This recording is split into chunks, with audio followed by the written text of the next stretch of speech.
त्या अनुषंगानं योग्य जो गुन्हा आपल्याकडे दाखल करण्यात आलेला आहे त्याच्यामध्ये त्यांची मोबाईल असेल त्याच्या अनुषंगानं, त्याचबरोबर इतर त्यांची गाडीची जी काच आहे त्या गाडीच्या काच वेगवेगळ्या ठिकाणी अशा प्रकारचे स्टिक्स मारून फोडणे, त्याचबरोबर दगड मारून फोडणे, त्यांच्यावरती हमला करणे, अशा अनुषंगानं आपण जे आहे ते अटेम्प्ट टू मर्डर, त्याचबरोबर इतर डेकॉयटी, अशा प्रकारची वेगवेगळी जी गंभीर कलम आहेत अशा प्रकारची सगळी गंभीर कलम या ठिकाणी आपण लावून गुन्हा दाखल करण्यात आलेला आहे।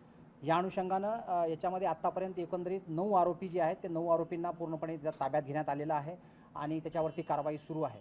हे जे एकंदरीत आरोपी आहेत हे आरोपी त्या परिसरामधले आहेत आणि हे सगळे जे आरोपी होते हे आरोपी वेगवेगळ्या इगतपुरी भागामधले, त्याचबरोबर नांदगाव सदो नावाचं गाव आहे, बलाईदुरी आहे, गिरणारे आहे आणि माणिकखांब आणि त्या आजूबाजूच्या परिसरामधले असे सगळे हे आरोपी आहेत, एकमेकांच्या ओळखीचे आहेत आणि त्यांनी अशा प्रकारचं 9 आरोपींना आपण ताब्यात घेतलेलं आहे। आणि याच्यामध्ये इतर जे आणखी काही आरोपी त्याच्यात निष्पन्न झालेले आहेत, याच्यामध्ये फिर्यादीने आपल्याला तक्रारी दिल्याप्रमाणे इतर जे 6-7 आरोपी होते त्याचबरोबर त्यामध्ये इतर काही इन्वॉल्ड आहेत जे असोसिएट आहेत क्राईमला करणारे, त्याचबरोबर यांच्याशी गाडी देणारे, काही मदत करणारे, अशा प्रकारच्या सगळ्या आरोपींना आपण याच्यामध्ये इन्वॉल्व करून या गुन्ह्यामध्ये आपण त्यांना निष्पन्न केलेलं आहे। त्याचबरोबर व्हिडिओद्वारे सुद्धा आपण निष्पन्न केलेलं आहे। याच्यामधला एक जो आरोपी आहे तो आरोपी याच्यामधला भोईर नावाचा एक आरोपी आहे। त्या आरोपीला पूर्वीचा एक त्याच्यावरती मर्डरचा गुन्हा त्याच्यावरती दाखल आहे 2020-21 दरम्यानचा, तर त्याच्यामधला तो आरोपी आहे। त्या व्यतिरिक्त आणखी असा कुठल्याही आरोपीचं बाकी कोणाचंही क्रिमिनल रेकॉर्ड नाही आहे, एकाच आरोपीचा आहे। तर त्या अनुषंगानं जो आरोपी आहेत ह्या सगळ्या आरोपीच्या अनुषंगानं आपण खात्री केलेली आहे आणि त्या अनुषंगानं आपण याच्यामध्ये अतिशय कडक कलम लावून महिलांच्या कुठल्याही प्रकारचं, त्याचबरोबर पर्यटनावरती असा प्रकारचा कुठलाही परिणाम होणार नाही, त्याचबरोबर एकंदरीत ह्या अनुषंगानं आपण अतिशय कडक कारवाई जी आहे ती कडक कारवाई आपण करत आहोत।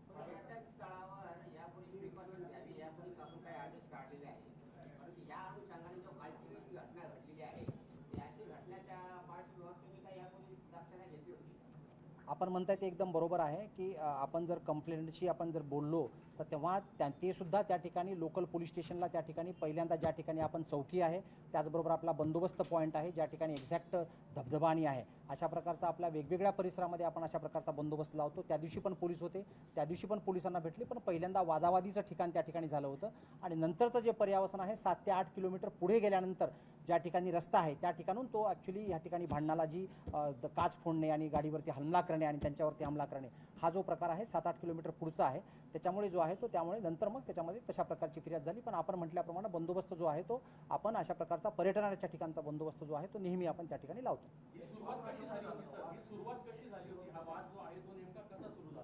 ह्या वादाचं जे आहे ते अकॉर्डिंग टू कंप्लेंट जे आहे ते अशा प्रकारचं जे वाद आहे त्या ठिकाणी एका इसमाने ज्या ठिकाणी त्या शिट्टी वाजवण्याचा प्रकार झाला आणि त्यानुसार त्या ठिकाणी पहिल्यांदा वादावादी झाली आणि ते इसम निघून गेल्यानंतर त्या ठिकाणी जे आहे ते अशा प्रकारच्या लोकांना त्या ठिकाणचे इतर जे लोक होते ते इन्व्हॉल्व झाले आणि तिथे मग पुन्हा दुसरा वाद तयार झाला आणि त्या वादामधून हे पर्यावसन झालेलं आहे।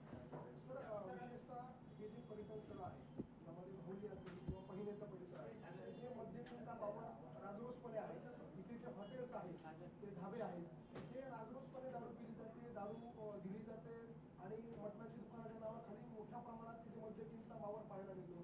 ग्रामीण पोलिसांकडनं पुढच्या काळामध्ये अशा घटना टाळण्यासाठी काय कारवाई केली जाणार आहे? तर याच्यामध्ये आपण अगोदरपासूनच ही कारवाई जी मद्यपींचा आणि ह्याच्या संदर्भातली आपण कारवाई ठोसप्रमाणे करतो आहोत। तुम्ही आपण ज्या वेगवेगळ्या ठिकाणची जी आहेत आपल्याकडे 2 महत्त्वाचे ठिकाणं आहेत, पहिने परिसर असेल किंवा बाहुली डॅम असेल, तर त्या ठिकाणची आपण ही कारवाई दारू पिणाऱ्या इस्मांवर आपण कारवाई करतोच।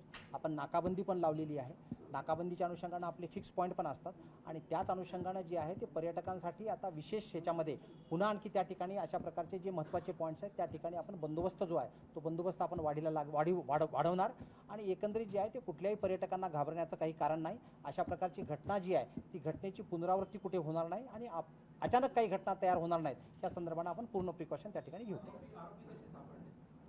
हे जे आरोपी आहेत हे आरोपी आपल्याला पहिल्यांदा आपण जेवढा काही आपल्याकडे व्हिडिओ आला, आरोपींची ओळख कोणाची नव्हती, आपण व्हिडिओच्या माध्यमातून त्याचप्रमाणे टेक्निकल ॲनालिसिसची मदत घेऊन आपण रात्रभर त्या ठिकाणी प्रत्येक व्हिडिओ प्रत्येक बारकाईनं बघून आणि टेक्निकल ॲनालिसिस करून आपण याच्यामध्ये कोण लोक इन्व्हॉल्ड आहेत या सगळ्या लोकांची माहिती आपल्याला पहिल्यांदा त्या पद्धतीने मिळाली।